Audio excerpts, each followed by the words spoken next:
Bismillahirrahmanirrahim. Assalamualaikum warahmatullahi wabarakatuh. Alhamdulillahi rabbil alamin. Hamdan katsiran thayyiban mubarakan fihi kama yuhibbu rabbuna wa yardah. Asyhadu an la ilaha illallah wahdahu la syarika lah wa asyhadu anna Muhammadan abduhu wa rasuluh. Allahumma shalli ala Muhammad wa ala ali Muhammad kama shallaita ala Ibrahim wa ala ali Ibrahim innaka Hamidum Majid.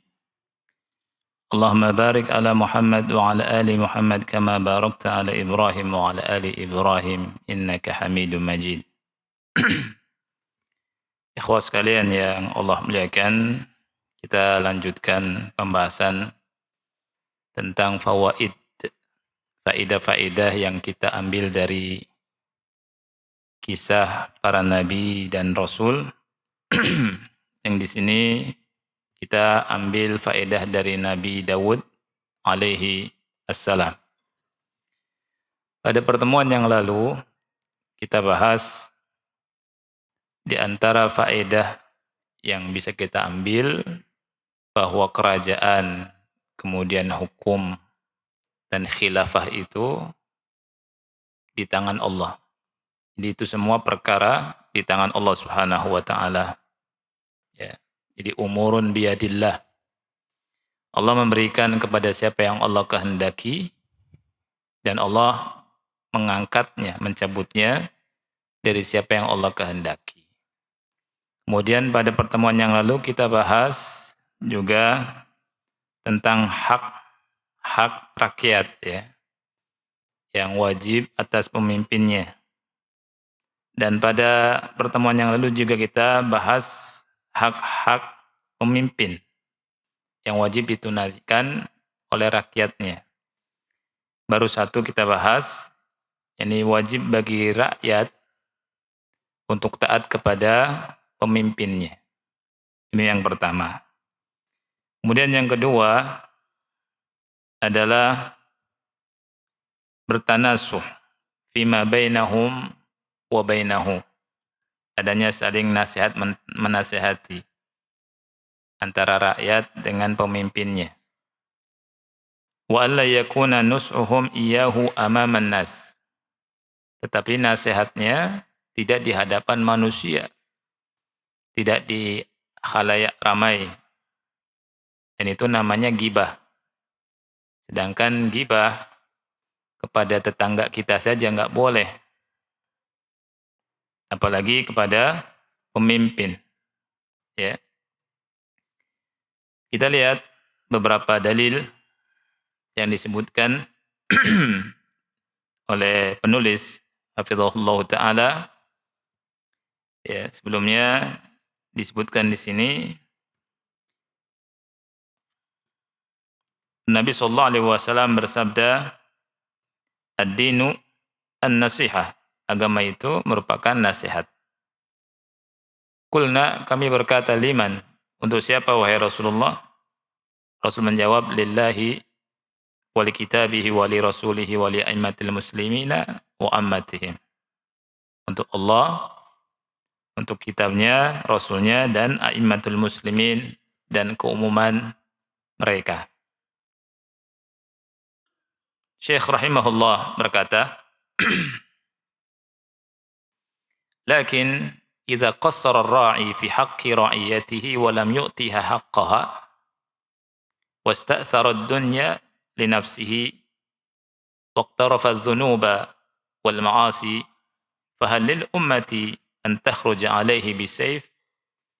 Akan tetapi seandainya penguasa mereka lalai dalam memenuhi hak rakyatnya, tidak memberikan haknya, kemudian lebih mengutamakan dunia, ya, mengutamakan dunia untuk dirinya.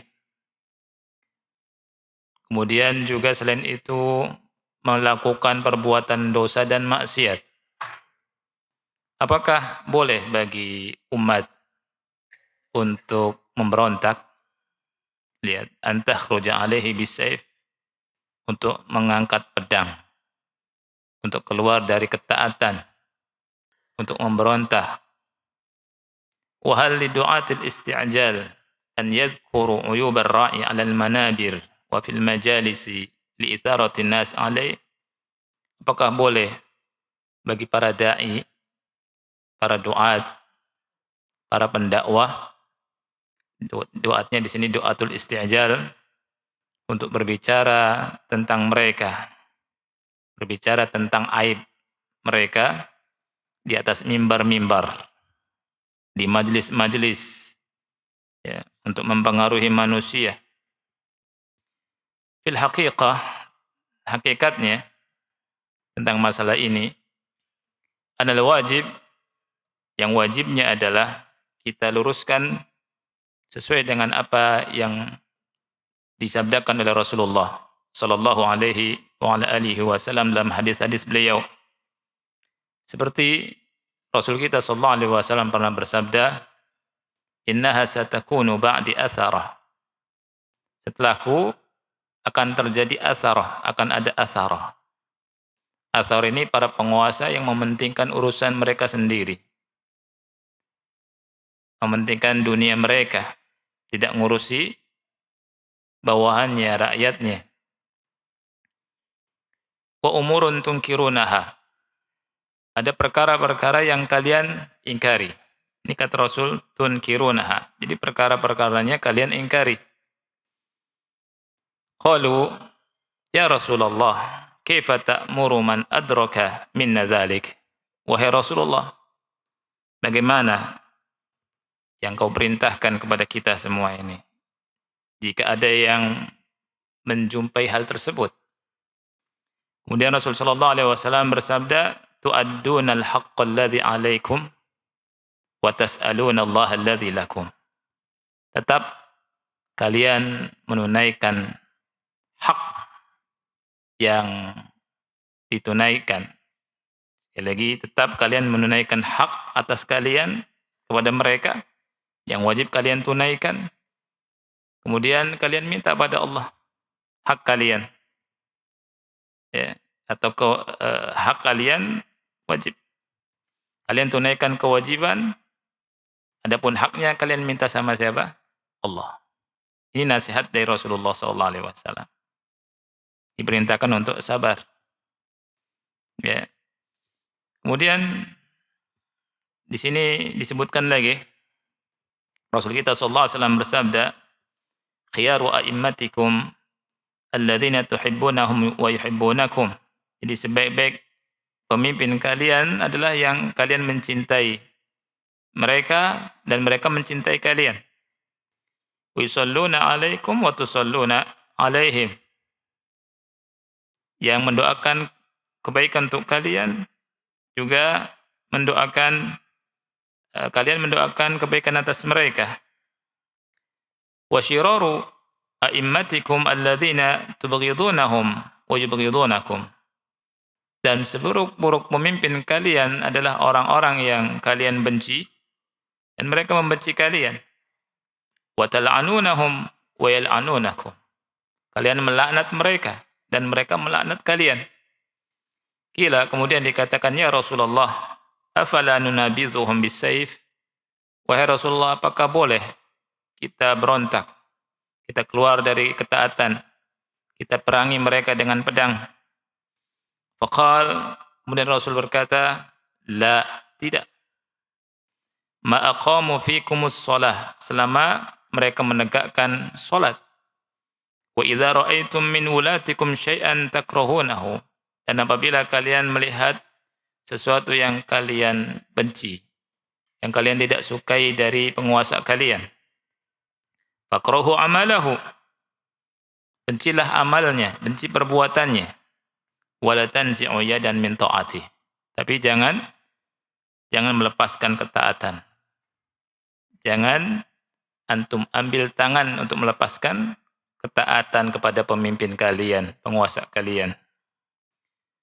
Selama mereka mengizinkan untuk sholat, ya, maka kalian tidak boleh melepaskan ketaatan. Tetap taat. Ini nasihat dari Rasul kita sallallahu alaihi wa ala alihi wasallam. Ini kita harus taat sama Rasul. Ya. kita taat sama pemimpin dalam masalah yang hak. Karena kita juga taat karena mentaati Allah dan Rasulnya sallallahu alaihi wasallam. Ya, tidak selain itu.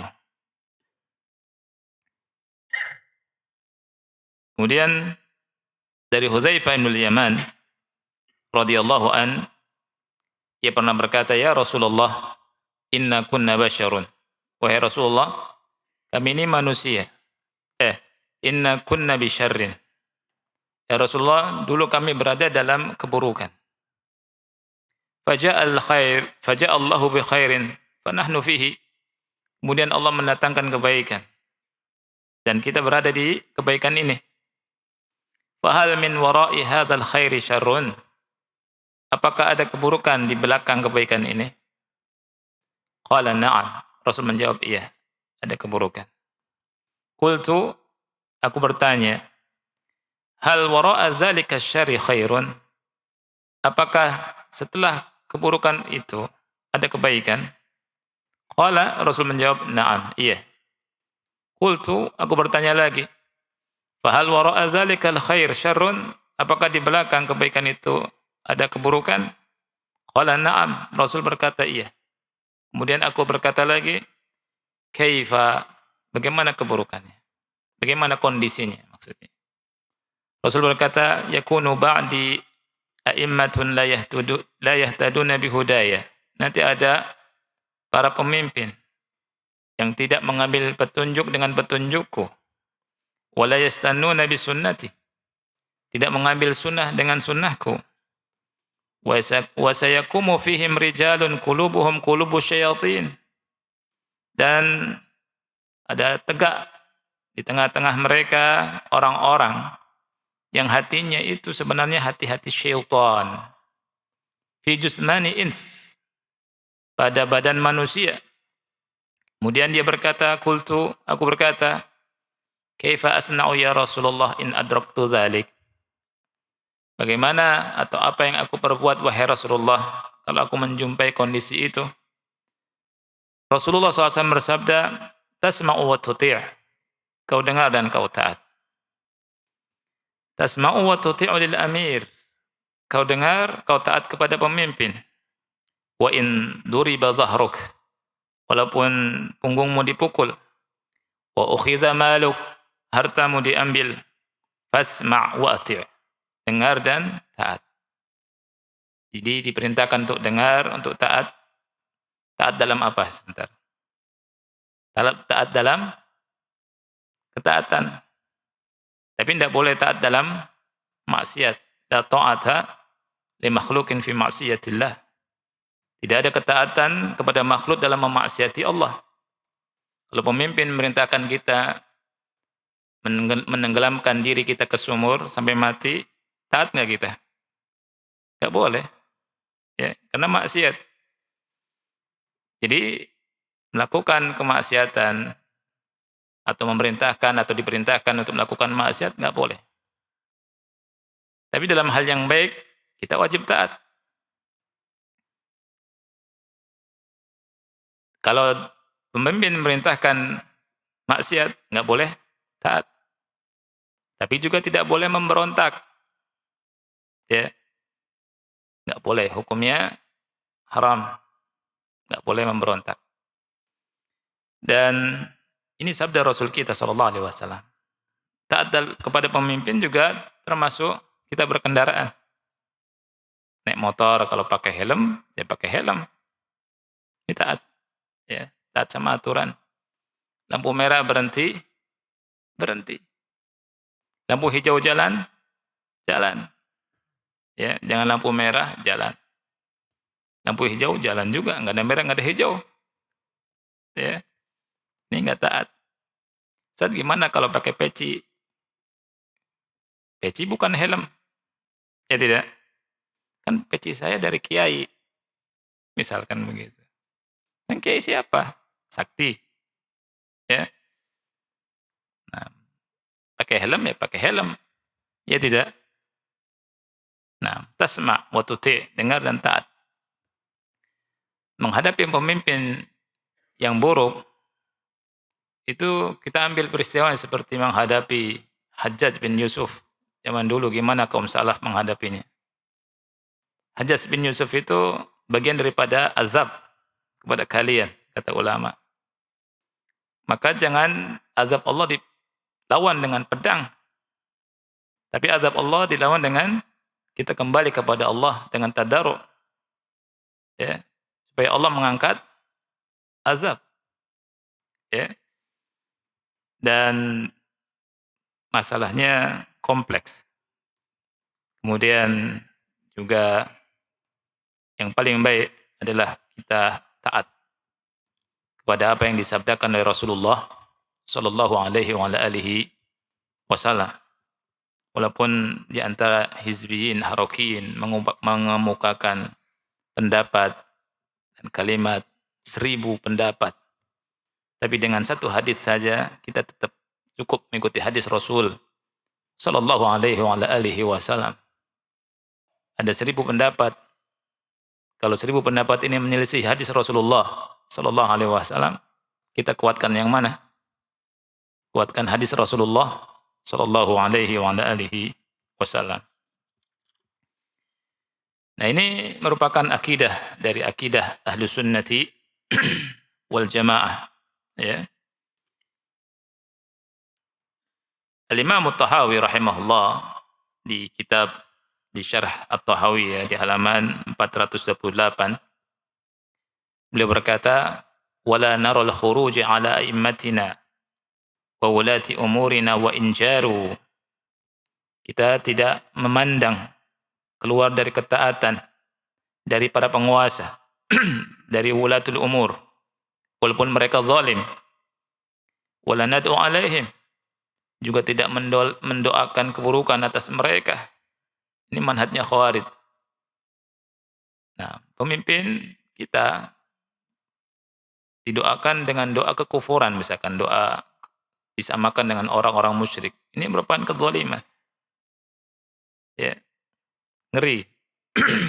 Ada sebagian orang pergerakan ketika tidak sepakat dengan pemimpinnya, padahal pemimpinnya masih sholat, puasa-puasa, membolehkan orang sholat, syiar agama Allah nampak, karena gara-gara tidak sepakat dalam satu masalah, dua masalah, atau tiga masalah, kemudian mendoakan dengan doa, seandainya kelompok kami enggak menang, engkau tidak akan disembah, ya Allah, di atas muka bumi ini.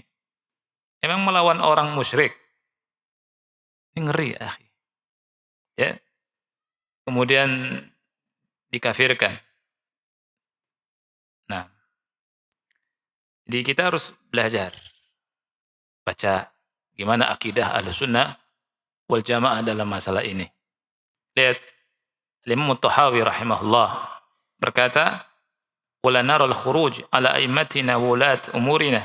Kita tidak memandang keluar dari ketaatan dari pemimpin dan ulul amri kita. Wa injaru, walaupun mereka zalim. Al-Imam At-Tahawi ngambil dari mana, akhi? Saya tanya. Ngambil dari mana? Dari firman Allah dan hadis-hadis Rasul sallallahu alaihi wasallam yang banyak. Tadi saya membaca tidak semuanya. Bahwa kita harus taat. Ya, siapa yang lebih pintar, Imam Tahawi atau kita? Ya. Tapi ini ujian, akhi. Antum ketika memegang manhaj Ahlussunnah wal Jamaah tentang ketaatan kepada pemimpin, diuji. Apalagi di zaman sekarang. Kuat enggak? Kemudian prakteknya tetap tidak. Karena banyak yang tergelincir. Banyak yang tergelincir, ikut-ikutan. Ya, apalagi manhajnya enggak kuat, akidahnya enggak kuat, ikut-ikutan.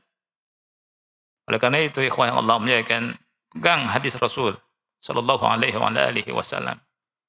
Menangnya kita, ikhwan, ketika kita berada di atas rel, ketika berada di atas jalur, tidak nyimpang, walaupun kita meninggal, walaupun kita mati, walaupun kita sedikit. Tapi ketika kita berada di atas jalur di atas rel, kita menang. Tapi apa gunanya banyak seperti buih di lautan? Ya, kita banyak tapi keluar dari jalur, keluar dari aturan Allah, keluar dari sabda Rasulullah sallallahu alaihi wasallam.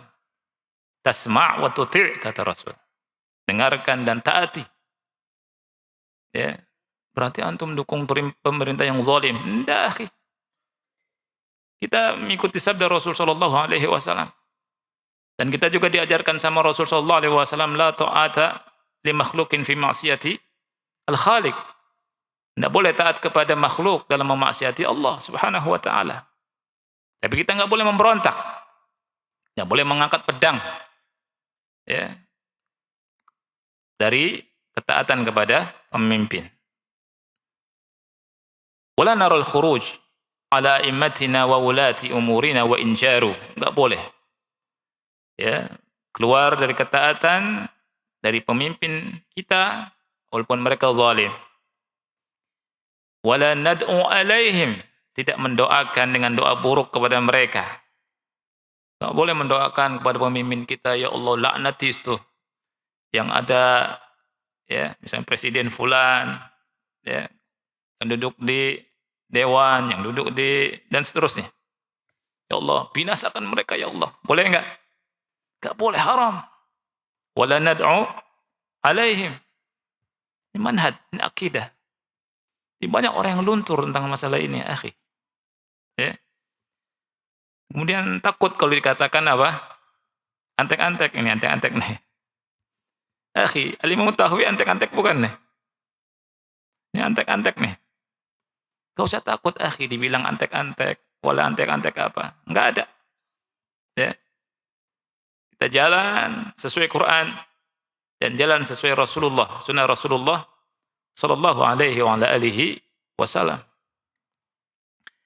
Wala nanza'u yadan min ta'atihim. Tidak boleh kita ambil ketaatan, mengangkat ketaatan dari mereka.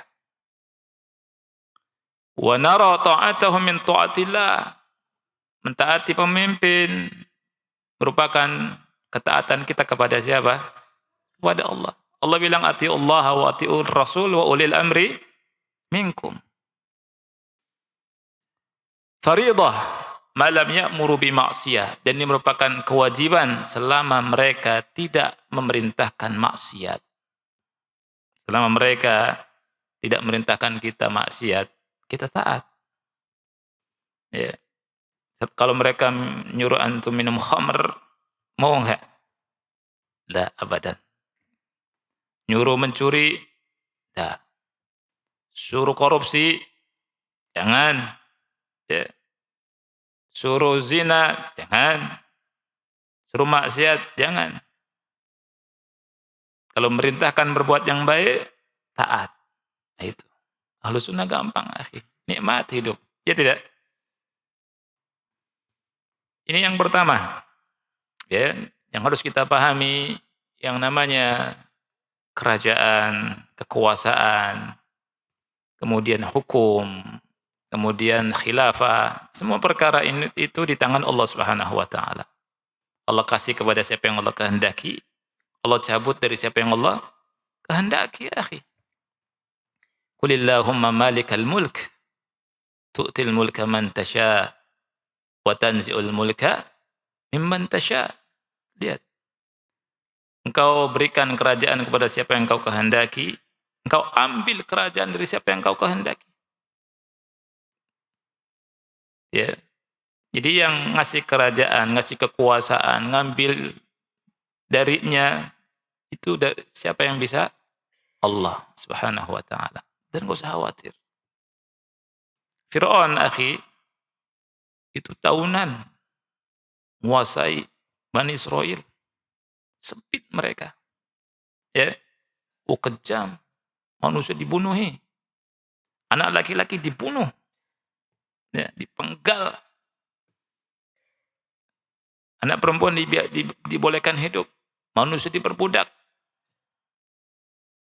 Nabi Musa sabar. Buah kesabaran.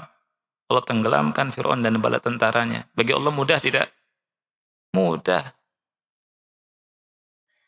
Ya, Allah Subhanahu wa taala dan Rasulnya kasih jalan ke kita. Nah, ini adalah salah satu dari manhaj ahli sunnah wal jamaah yang kadang sulit dimengerti oleh sebagian orang, sulit dipahami bagi orang yang memiliki syubhat, apalagi diamalkan. Nah itu. Yang kedua, al-abna'u hibatun minallahi ta'ala lil aba. Al-abna, nah ini penting ini. Anak itu merupakan hibah. Ya, hibah ini pemberian dari Allah kepada orang tuanya. Siapapun orang yang punya anak, itu hibah dari Allah. Allah Subhanahu wa taala berfirman di surat Asy-Syura ayat yang ke-50, "Lillahi mulkus samawati wal ard." Milik Allah lah, hanya milik Allah. Kekuasaan langit dan bumi, kerajaan langit dan bumi. Yakhluqu ma yasha, Allah menciptakan apa yang Allah kehendaki. Yahabu liman yasha'u inatha wa yahabu liman yasha'u dzukur. Kalimatnya yahab. Allah menghibahkan, ngasih, memberi kepada siapa yang Allah kehendaki anak perempuan. Dan Allah memberikan, menghibahkan, ngasih begitu saja kepada siapa yang Allah kehendaki anak-anak laki-laki. Au yuzawwijuhum dzukrana wa inatha. Ada juga yang Allah Subhanahu wa taala anugerahi anak laki-laki dan anak perempuan. Itulah macam-macam, Masya Allah. Ada keluarga ayah ibu punya anak perempuan semua anaknya. Dia mengharap punya anak laki-laki. Kayaknya habis ini nih laki-laki nih. Perempuan lagi lahirnya. Nanti ini anak yang keempat nih, perempuan lagi. Semua perempuan, subhanallah. Ya, nggak bisa ngatur tuh. Ada di sana laki-laki semua. Laki-laki lagi, laki-laki lagi, laki-laki lagi. Mengharap perempuan nggak dapat, subhanallah. Dan ada yang laki-laki perempuan. Dan ini banyak. Itu yang ngasih siapa itu? Allah. Ya, bukan karena kita, bukan. Allah murni yang ngasih. Wa yaj'alu man yasha'u aqima. Dan Allah menjadikan siapa yang Allah kehendaki. Kalimatnya may yasha. Itu kehendak Allah. Allah jadikan sebagiannya enggak punya anak, mandul. Innahu alimun qadir. Kemudian Allah tutup dengan kalimat Allah Maha mengetahui.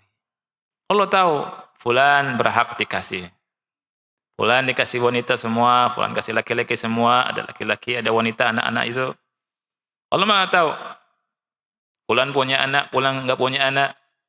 Allah Maha tahu dan Allah Maha mampu. Ya. Karena subhanallah berapa banyak orang yang punya anak, akhi. Mengharapkan punya anak, pijat sana, pijat sini, obat sana, obat sini, puasa sana, puasa sini, berobat ke sana kemari, bahkan pakai bayi tabung, ratusan juta, sekali, dua kali, enggak sekali. Sampai si perempuannya harus istirahat di atas kasur berhari-hari, bergerak nanti bisa gugur. Subhanallah. Itu yang ngasih anak siapa? Allah Subhanahu wa taala. Makanya jangan disia-siakan anak itu. Laqad wahaballahu azza wa jalla li Dawud waladan salihan wa huwa Sulaiman. Allah ngasih anak kepada Nabi Dawud, Sulaiman, anak soleh. Allah Ta'ala berfirman, wa wahabna li Dawud Sulaiman. Ni'mal 'abdu innahu awwab. Allah anugerahkan kepada Nabi Dawud anak namanya Sulaiman. Nah, Sulaiman juga sebagai nabi dan hebat sekali. Setelah habis Nabi Dawud, kita baca Nabi Sulaiman dan panjang kisahnya. Kisahnya sangat panjang. Kisah dengan Ratu Bilqis. Kisah di mana Nabi Sulaiman punya pasukan yang luar biasa. Kalau Nabi Sulaiman, raja ya, raja pemimpin yang tidak ada tandingannya yaitu Nabi Sulaiman. Pasukannya jin, akhi. Di antara pasukannya. Kalau ceritakan tuh. Ketika Nabi Sulaiman mau memindahkan singgasana Ratu Bilqis. Ratu Bilqis di mana, ikhwan? Di Yaman. Nabi Sulaiman di mana? Di Syam, ya, di dekat Masjid Al-Aqsa situ. Nah, diceritakan mau pindahkan singgasananya itu. Beliau bilang, siapa yang bisa memindahkan itu? Kemudian Allah kabarkan ke kita, qala ifritun minal jin ana atika bihi qabla an taquma min maqamik. Ada jin ifrit. Dia bilang, aku sanggup pindahkan sebelum kau bangkit. Subhanallah. Sebelum kau bangkit dari tempat dudukmu. Hebat, ya? Kilat cus. Itu kekuatannya luar biasa. Itu jin tuh. Ya. Jin memiliki kekuatan yang hebat. Bisa terbang seret ke langit. Bisa merubah wujudnya macam-macam. Nah, itu kalau Nabi Sulaiman perang zaman sekarang, rudal bisa balik lagi, akhi. Ya enggak? Oh, enggak ada yang bisa ngelawan Nabi Sulaiman, akhi. Ya. Dan bala tentaranya, jin, bisa tembus ke sana kemari. Dan Ratu Bilqis pun diancam begitu, kalau enggak beriman, kami datangkan, kerahkan pasukan yang tidak ada tandingannya. Bilang seperti itu Nabi Sulaiman. Dan Allah yang bilang. Itu jin. Ya. Tapi kekuatan malaikat di atas itu, akhi. Kekuatan malaikat di atas itu. Kan ada di antara pemuka Nabi Sulaiman, orang soleh, ya, saya sanggup memindahkan itu sebelum matamu berkedip. Sebelum sudah cering di situ. Itu dia berdoa sama Allah. Allah kirimkan malaikat sekejap mata, akhi, nyampe singgasana Bilqis. Ini menunjukkan kekuatan malaikat itu di atas kekuatan jin, jauh. Makanya ketika perang Badar, iblis, syaitan itu kalang kabut lari, takut melihat pasukan malaikat turun, akhi. Ya. Kisah perang Badar, Masya Allah. Nanti insya Allah kita akan ke situ juga. Ya. Jadi kita bahas dulu nabi-nabi yang selain ulul azmi, nanti nabi-nabi ulul azmi, nanti secara khusus kisah Rasul kita sallallahu alaihi wasallam.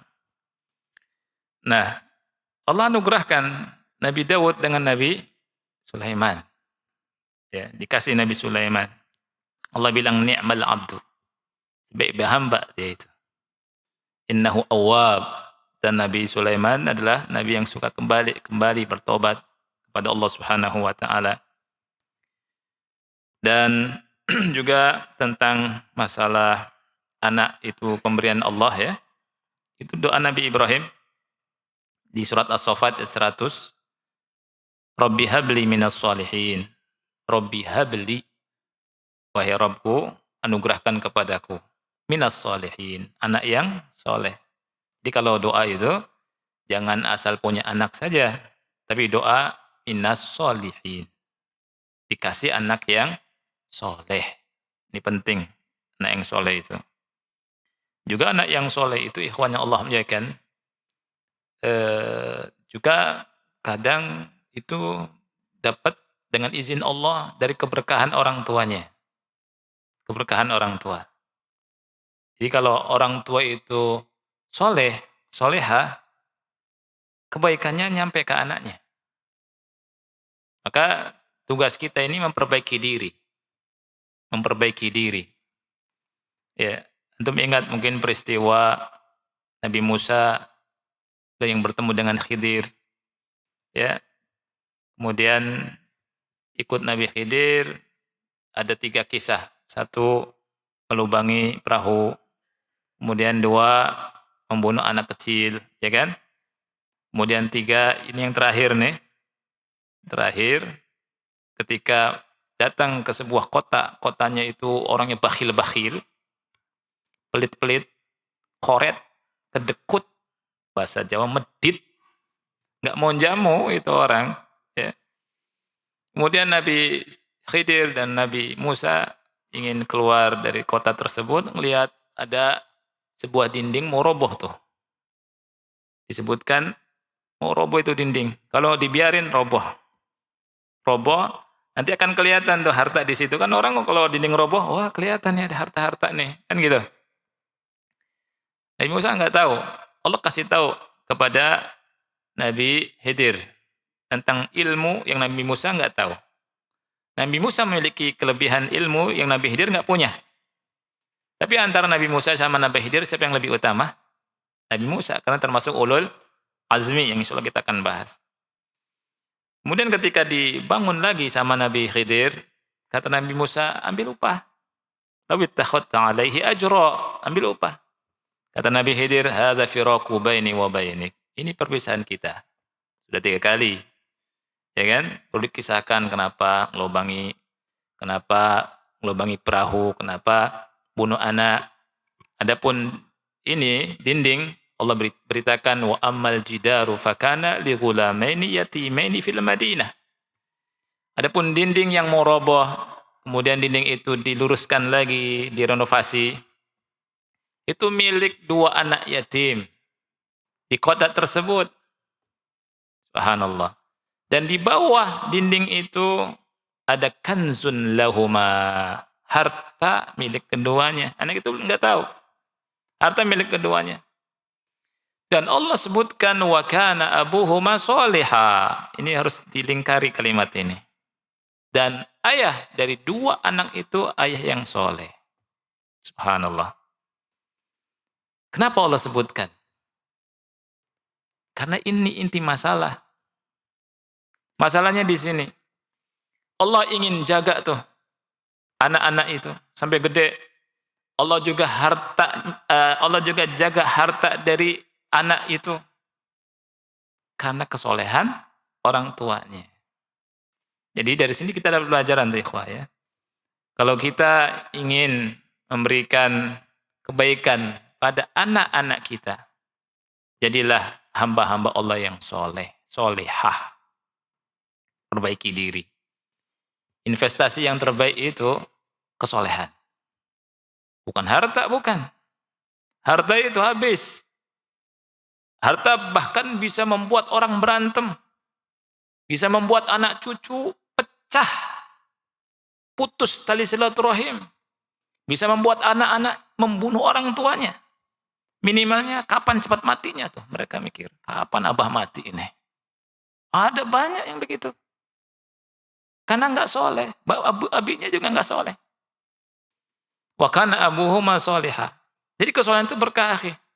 Antum ingat, Anda sering tuh nyampaikan peristiwa yakni seorang wanita penjual susu kan? Iya kan? Wanita penjual susu di masa Umar bin Khattab, di malam hari Umar yakni belusukan ceritanya kalau zaman sekarang ya. Enggak sengaja Umar dengar perkataan ibu sama putrinya penjual susu. Ibunya bilang ke putrinya, "Ya ibnata ikhlitil labana bil ma'." Wahai putriku, campur ini susu dengan air biasa. Kata ibunya, "Ya ummah, ala takhafina min Umar." Wahai ibuku, tidakkah ibu takut sama Umar? Kalau ketahuan disangsi. Ibunya ingin kalau dicampur itu tambah banyak untung. Dioplos. Ya, oplosan tuh enggak boleh tuh. Ya. Kemudian kata ibunya, "Ya ibnatah, innaki fi mawdi'in la yaraki minhu Umar." Wahai putriku, anti sekarang berada di tempat yang Umar enggak lihat. Umar enggak tahu. Apa jawab putrinya? "Ya ummah, in kana Umaru la yarana fa rabbu Umar yarana." Wahai ibuku, betul. Seandainya Umar enggak tahu, Umar enggak ngelihat, Allah, Rabbnya Umar ngelihat, wahai ibuku. Ngelihat kita. Subhanallah. Ya. Apa buah ketakwaan, ikhwan? Lihat deh. Orang miskin kan. Umar tertarik nikahkan si wanita ini dengan salah satu putranya. Dinikahkanlah. Kemudian Allah Subhanahu wa taala berikan cucu, keturunan yang luar biasa. Yakni Umar bin Abdul Aziz. Umar bin Abdul Aziz itu salah satu keturunan di wanita itu. Lihat, kesolehan itu membuat anak cucu jadi bagus. Walaupun miskin. Ya. Umar bin Abdul Aziz ketika mau meninggal, dia kumpulkan anak-anaknya itu, banyak. Dia bilang, saya nggak punya apa-apa. Gitu. Ya, hartanya sedikit. Beda dengan pejabat yang lain, hartanya banyak. Umar bin Abdul Aziz meninggal, nggak punya apa-apa. Dia titipkan anak-anaknya kepada Allah Subhanahu wa taala. Wallah, anaknya berhasil semua. Kayak anak-anaknya, berhasil anaknya, dijaga sama Allah. Yang jaga siapa? Allah Subhanahu wa taala. Bahkan di antara anaknya Umar bin Abdul Aziz, saya lupa. Infaknya sangat banyak sekali. Infaknya. Subhanallah. Adapun anak-anak dari orang-orang atau pejabat yang nakal, itu jadi miskin-miskin. Itu bagi ibrah. Bahkan di zaman sekarang saja, ada seorang yang jadi pembantu. Dulunya orang tuanya Masya Allah. Ya, itu orang terpandang, pejabat. Saya tidak merendahkan pembantu ya. Tidak merendahkan pembantu. Itu pun pekerjaan yang baik. Tetapi di mata sebagian manusia itu kurang gitu. Ya, kurang. Ya. Jadi ikhwanya Allah muliakan, kita kembali kepada Allah Subhanahu wa taala.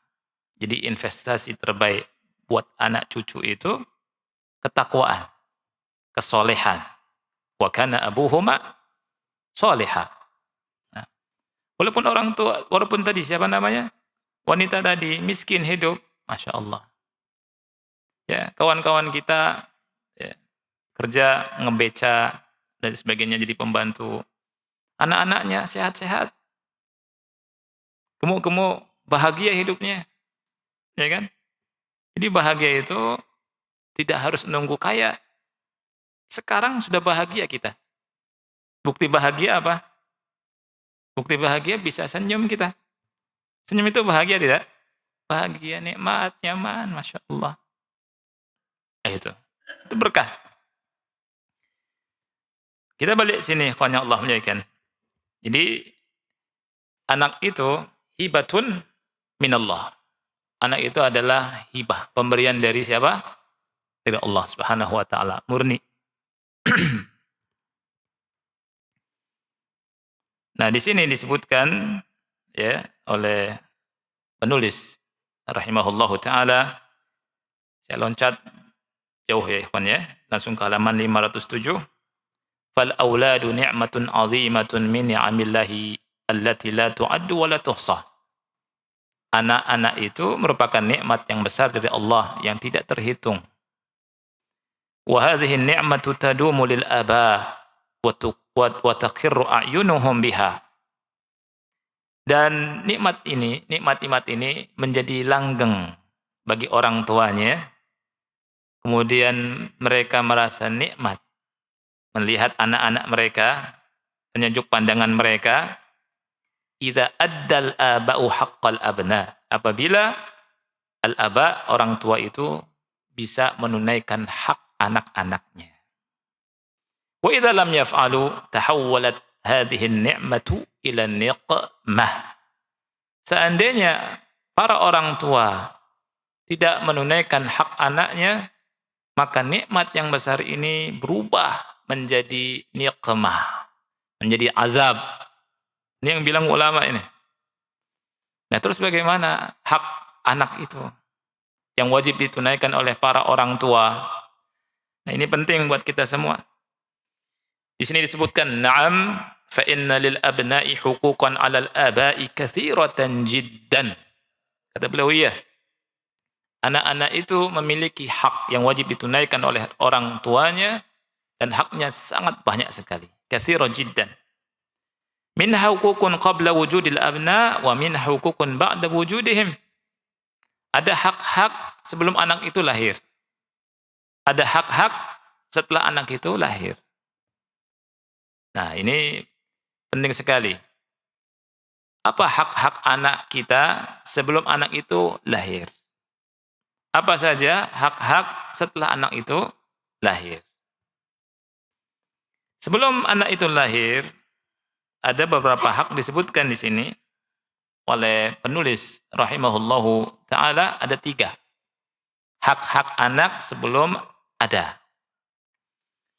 Yang pertama, yajibu 'ala ar-rajuli idza arada an yatazawwaja an yabhatha 'aniz zawjati as-salihati at-taqiyah allati satakunu umman salihatan li abnaihi. Ini yang pertama. Wajib bagi laki-laki apabila ingin menikah, betul-betul cari wanita solihah yang taqiyah, yang bertakwa, yang kelak dia menjadi ibu yang solihah untuk anak-anaknya, untuk putra-putrinya. Karena ibu itu sebagaikan sekolah juga ya. Ahmad Syauqi, ada yang mengatakan itu syairnya Ahmad Syauqi, ada yang mengatakan Hafidz Ibrahim. Al-ummu madrasatun, kata beliau ya. Ibu itu bagaikan sekolah. Idza a'adatta sya'ban thayyibal a'raqi. Kalau kau siapkan ibu, maka kau siapkan sebuah sya'ab, masyarakat yang baik budi pekertinya. Ibu ini penting. Makanya sekolah-sekolah yang didik ibu itu Masya Allah. Kalau antum kalau punya duit, punya kelebihan harta, bikin sekolah untuk mendidik anak-anak putri. Anak-anak putri itu setengah masyarakat, akhi. Kalau baik, baik semua. Masya Allah. Didik akidahnya, didik ibadahnya, didik akhlaknya, ada basic skillnya, bisa masak. Udah sampai SMA kan nggak apa-apa, bisa masak, bisa jahit, didik dandan, nggak apa-apa dandan. Buat suaminya nanti, tapi bukan buat jalan-jalan. Ya tidak? Itu penting. Ya. Masya Allah. Jadi bagus tuh masyarakat. Ya, nggak usah muluk-muluk main sekolah. Ya kan? Jadi supaya jadi ibu yang solihah. Ya. Benar-benar solihah, akhi. Sebagian ibu-ibu sekarang solehnya hilang. Tinggal hahnya doang. Hah. Ya enggak? Di ibu-ibu yang apa? Solihah. Ini penting. Rasul kita sallallahu alaihi wasallam bersabda, "Tunkahul mar'atu li arba'." Wanita itu dinikahi karena 4 hal, 4 perkara. Limaliha, kata Rasul yang pertama, karena hartanya. Ada orang cari wanita, maksudnya cari istri karena hartanya. Oh, kaya nih, nikah deh, gitu ya. Ada enggak ikhwan? Banyak. Banyak. Wali hasabiha. Karena hasabnya, karena keturunan. Karena keturunan bagus nih, gitu ya. Wali jamaliha, karena kecantikannya. Wali diniha, dan yang keempat karena agamanya. Fadhfar bidzatid din taribat yadak. Pilihlah karena agamanya. Niscaya engkau beruntung, gak rugi. Ini kata Rasul sallallahu alaihi wasallam. Nah, tapi anak kasih tahu caranya, ikhwan. Caranya jangan salah. Ini kata ulama. Ada sebagian ikhwah nyari istri, itu ditanyanya gimana agamanya? Baik agamanya. Habis itu nazar dia. Ya. Cantik enggak? Dilihat, oh enggak cantik. Ditinggalkan tuh. Berarti dia karena apa coba? Dia tinggalkan dia karena cantik atau karena agamanya? Kalau cantik diambil, kalau enggak cantik, tinggalkan. Ini bukan karena agama. Nah, banyaknya yang begini nih kelakuannya nih. Yang benar itu, antum tanya dulu, cantik enggak? Cantik. Lihat agamanya. Kalau agamanya bagus, lanjut. Ya kan? Agama jelek, enggak usah lanjut. Ini yang benar. Ini kata ulama, akhi. Ya, yang udah nikah, oh begitu caranya nih. Bisa diulang enggak ya? Ya. Jadi cari karena apa? Agamanya. Jadi atau enggak jadi itu karena agamanya. Ini yang disabdakan sama Rasul kita sallallahu alaihi wa ala alihi wasallam. Wanita yang solehah, Rasul pernah bersabda tentangnya. Ad-dunya mata', dunya itu mata'. Dunya itu perhiasan. Wa khairu mata'id dunya al-mar'atus salihah. Dan sebaik-baik perhiasan dunia itu wanita yang solehah. Betul atau tidak? Betul, akhi. Orang punya harta benda, orang punya kekayaan, orang punya macam-macam, enggak ada istri, hampa hidupnya. Betul? Orang enggak punya, hidupnya seadanya, sederhana, di sampingnya istri soleha. Oh, dunia seisinya sudah, akhi.